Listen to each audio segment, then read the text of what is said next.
All right, welcome to The Explainer. Today, we're diving deep into one of Pakistan's most critical institutions, the Federal Board of Revenue, or as you probably know it, the FBR. We're going to look at what it actually does, how it's all put together, and really why its work impacts every single one of us. So, before we jump into all the details, let's start with a really simple question, something that affects all of us. Have you ever wondered when you're driving on a road or, say, visiting a public school or a hospital, who actually pays for all that? Well, the answer, for the most part, is the FBR. Think of it this way. It's the government's main agency for collecting all that money.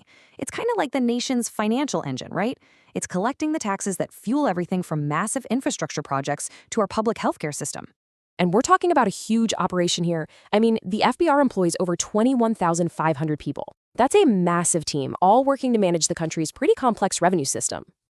All right, so here's our game plan. We'll start with a little bit of history, a century of change, actually. Then we're going to peek inside the FBR machine, see how it works. After that, we'll cover the services that you can use. And finally, we'll tie it all together to see why the FBR really matters. So to really get a handle on the FBR we see today, we've got to go back in time. I mean, this organization didn't just appear out of thin air. Its roots go back nearly 100 years.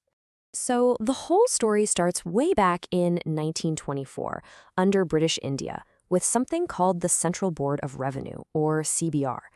Fast forward to 1950, after independence, and that CBR becomes Pakistan's official revenue department. But it wasn't until much more recently, in 2007, that it got a major overhaul and was rebranded as the Federal Board of Revenue, the FBR we know today. Okay, so you've got this huge organization with a really long history.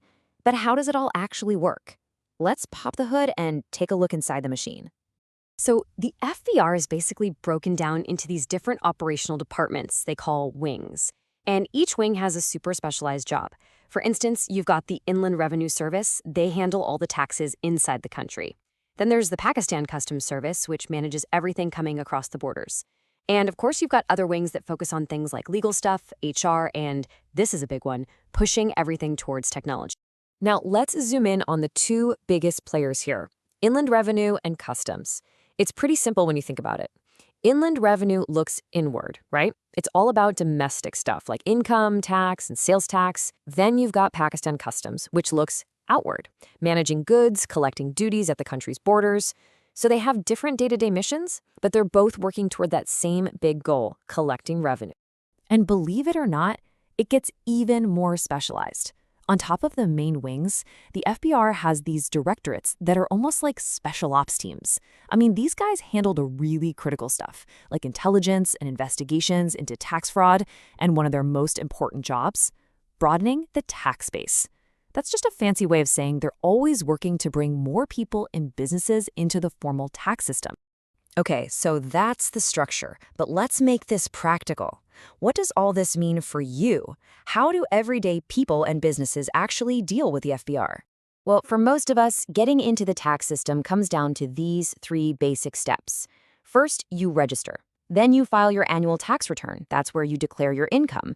And finally, you pay whatever tax you owe. Simple as that. In theory. Now, to make this whole process less of a headache, the FBR has really been pushing technology. They've rolled out a whole bunch of online services, from e-payment systems to portals where you can verify information. The big idea here is to make tax compliance way simpler, so that pretty much anyone can handle their taxes right from their own computer. And hey, if you ever get stuck or have a question, there's a support system ready to help. This is the direct contact info for the official FBR helpline, open during the week for calls from inside Pakistan and from abroad. All right, we've covered the history, we've looked at the structure, but what's the big takeaway? Let's connect all these pieces and talk about why the FBR is so incredibly important.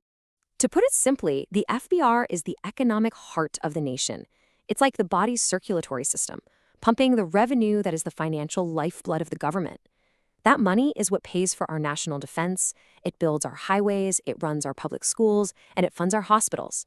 The bottom line is, without a functioning FBR, the state itself just can't function. And that brings us to our final and maybe most important idea. If we think of the FBR as the nation's engine, what's the fuel that makes it run? At the end of the day, it's not just about their internal structure or their fancy systems, it's about participation. It's about the trust and the compliance of every single citizen it serves.